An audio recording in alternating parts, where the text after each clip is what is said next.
Oui, alors ce que vous voyez là, c'est la Fitbit Versa 3. C'est la nouvelle montre de Fitbit, enfin la nouvelle génération. Elle est sortie en même temps que la Fitbit Sense. Les différences avec ces deux montres là sont minimes. Alors clairement, il y a 100 € de différence en termes de prix. Si vous êtes allé sur le site, vous l'avez vu. Mais en gros, en termes de fonctionnalité, de design, etc., il n'y en a quasiment aucune. Mis à part la partie santé, vous avez la possibilité de contrôler votre stress avec la Fitbit Sense, celle qui est plus chère. Et il y a également un électrocardiogramme sur la Sense qui n'existe pas sur la Versa 3. Mis à part ça, en termes de design, en termes de micro, en termes de fonctionnalité dans l'application et dans la montre, c'est exactement la même chose. Je voulais vous faire un test de la Versa 3 parce que je sais que beaucoup de personnes sont intéressées par cette montre, mais si vous voulez voir les spécificités techniques, même pures et dures, je vous conseille de repartir directement sur la Fitbit Sense, le test de la Fitbit Sense que j'ai fait qui est juste là. Comme ça, vous aurez également toutes les informations sur la Sense et également toutes les informations techniques sur la Versa 3. Et là, vous allez me dire pourquoi est-ce qu'il m'a fait cliquer sur cette vidéo. Dans cette vidéo, j'ai décidé de vous parler de plusieurs points positifs que j'ai trouvé avec cette Versa 3. Alors, ça marche parfois aussi avec la Sense, et également de points négatifs que j'ai trouvé avec ces deux montres là. Avant d'aller plus loin dans cette vidéo, j'aimerais remercier mon sponsor VideoPro qui me permet de faire tous ces tests avec vous. C'est un logiciel qui vous permet de faire énormément de choses. La première, c'est de télécharger tous les fichiers que vous voudrez sur internet, que ça soit en 4K, en 180p ou en 720p, avec les qualités bien évidemment originales. Il vous permet également de convertir tout type de vidéo en plus de 420 formats, donc que ce soit des fichiers vidéo ou des fichiers audio, et vous avez aucune perte, donc c'est super intéressant. Ça vous permet en interne avec votre ordinateur, que ce soit un Mac ou un PC, d'enregistrer votre écran et en même temps d'utiliser la webcam, ce qui peut être extrêmement pratique si vous voulez faire des tutos ou des vidéos pour expliquer quelque chose à quelqu'un. Et ça vous permet également d'éditer des vidéos. Alors si vous voulez par exemple faire un petit peu de montage, couper, fusionner des plans, même les recadrer, les faire pivoter ou même les stabiliser, vous pouvez tout faire avec VideoProc. Et en plus, j'ai une très bonne nouvelle, c'est qu'il est en réduction actuellement pour son 2e anniversaire. Ils ont fait une petite promotion à 27,95 €. Le lien est en description. Comme ça, si vous voulez le prendre, vous savez où aller le chercher. Alors ce qu'apporte la Versa 3 et que la Versa 2 n'avait pas, faut bien suivre, hein, c'est la partie GPS. En gros, maintenant il est possible de partir avec votre montre connectée tout seul, comme un grand, sans votre téléphone, et aller courir, et le GPS va permettre de retracer votre course. C'est extrêmement utile si vous faites par exemple de la marche à pied ou autre. Ça reste extrêmement sympa de ne pas avoir à prendre son téléphone. En plus, si vous avez Deezer, vous avez la possibilité de télécharger des musiques sur votre montre. Donc à ce niveau-là, c'est plutôt intéressant pour toutes les personnes qui veulent essayer d'aller courir sans leur téléphone. Le deuxième gros point positif, ça marche avec les deux montres, c'est la possibilité de tester son sommeil et de consulter un petit peu la qualité de votre sommeil sur l'application. La Fitbit Versa 3 le fait, la Fitbit Sense aussi, et ça vous permet en gros à la fin, au bout d'un certain temps, de voir si votre sommeil s'améliore et appliquer des stratégies pour mieux dormir, pour améliorer son sommeil, avoir un sommeil plus profond, etc. Donc ça, c'est ultra intéressant pour toutes les personnes qui tiennent à leur santé et qui savent que le sommeil, c'est ultra important. L'application apporte également beaucoup de choses, et notamment le suivi de votre santé, de votre sommeil comme je vous l'ai dit, mais de votre nourriture, de votre sport. Vous avez également des challenges par heure avec des nombres de pas effectués. C'est vraiment bien fait, il y a un vrai suivi, un vrai plus pour toutes les personnes qui sont extrêmement sportives.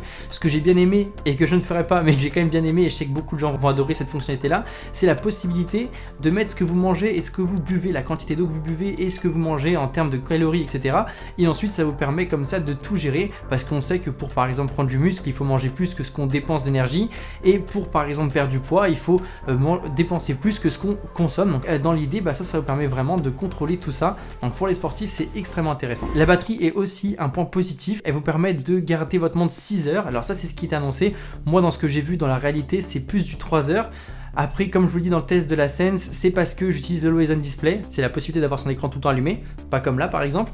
Et j'utilise également le GPS, et quand je vais marcher, etc., le GPS est extrêmement énergivore. Donc pour le coup, moi il me dure que 3 jours, mais si vous n'utilisez pas trop le GPS et si vous n'utilisez pas la fonctionnalité Always On Display, vous pourrez garder votre montre 6 heures, 6 jours. J'ai beaucoup apprécié aussi le fait qu'il y ait beaucoup d'applications pour la montre, donc ça c'est quelque chose de très positif. Et en plus, j'ai vu sur les forums que Fitbit a plusieurs développeurs, et il y a également d'autres développeurs qui se penchent au Fitbit Store avec toutes les applications liées à la montre, et du coup il y en a déjà pas mal, mais il y en aura encore plus par la suite. Donc ça c'est un gros point positif. Il y a des jeux, il y a des trucs pour le tracking du sport et plein de fonctionnalités différentes, donc je vous laisse voir ça. Et pareil pour les cadrans, il y a beaucoup de possibilités en termes de personnalisation, que ça soit pour les bracelets qui sont en ligne sur le magasin de Fitbit, puis de cadrans en fait sur votre montre. Moi j'ai gardé celui d'origine parce que c'est mon préféré, celui que j'aime le plus, mais après vous pouvez tout à fait le changer et il y a vraiment beaucoup de possibilités. On passe maintenant aux points qui m'ont déplu et aux points qui m'ont déçu par rapport à la montre. Alors le premier, c'est clairement Spotify. En gros, avec l'application Deezer, à ce qui paraît, il est possible de télécharger des musiques. Avec Spotify, ça ne l'est pas. Du coup, moi je suis abonné à Spotify et donc je ne peux pas télécharger mes musiques directement sur ma montre. C'est problématique et surtout c'est un peu bête de pas favoriser Spotify et de favoriser Deezer, enfin je sais pas, je trouve pas ça très logique. Ça doit être des liens avec les partenariats, j'en sais rien, mais en gros on peut pas le faire, sachez-le, et c'est plutôt négatif. Le deuxième point, et vous allez me dire il fallait peut-être commencer par là, c'est en termes de puissance. Je trouve que la montre manque vraiment de réactivité.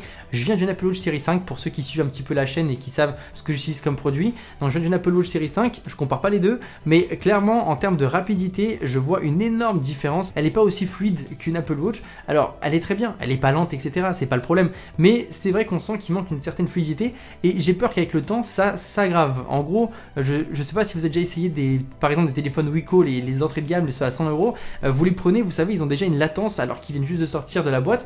Là, il n'y a pas une latence aussi importante que ça, mais elle reste quand même existante et j'ai peur que ça devienne genre du style des premiers Wiko les moins chers.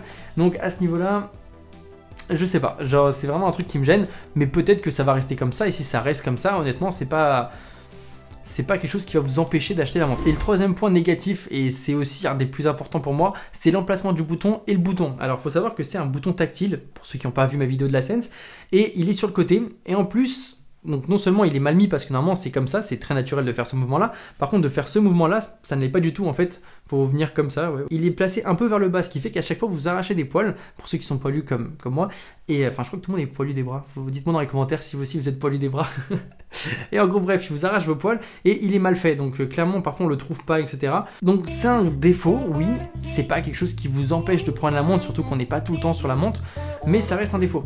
Après, bien évidemment, il y a peut-être d'autres défauts que vous pourrez trouver, mais en soi, la montre est plutôt bien. Moi, j'ai relevé vraiment ces 3 gros défauts-là pour ce qui est de la montre. Et il y a également plein de points positifs, comme j'ai pu dire dans la Sense, notamment le fait qu'on puisse maintenant lire les SMS, qu'on puisse maintenant interagir avec Google Assistant, on ait tout ce suivi de sport, etc. Il y a beaucoup de choses qui sont positives dans cette montre. Si vous voulez voir le test de la Sense, je vous recommande de le voir, il est plutôt stylé, sans vouloir me lancer des fleurs. Pour ce qui est de la suite, nous, on se retrouve pour de prochaines vidéos. Si vous voulez d'autres vidéos sur la Fitbit Versa 3, sur la Fitbit Sense ou quelconque autre produit qui existe et qui vient de sortir, n'hésitez pas à me mettre dans les commentaires. Si vous voulez qu'on aille plus loin ensemble et qu'on ait une belle relation, n'hésitez surtout pas à vous abonner pour ne plus rater mes vidéos, c'est vrai que c'est important, et appuyez sur la clochette parce que sinon vous ne saurez jamais quand je sors de vidéo. Et c'est tout, je pense qu'on a fini. On se retrouve bientôt, c'était André Martin, salut.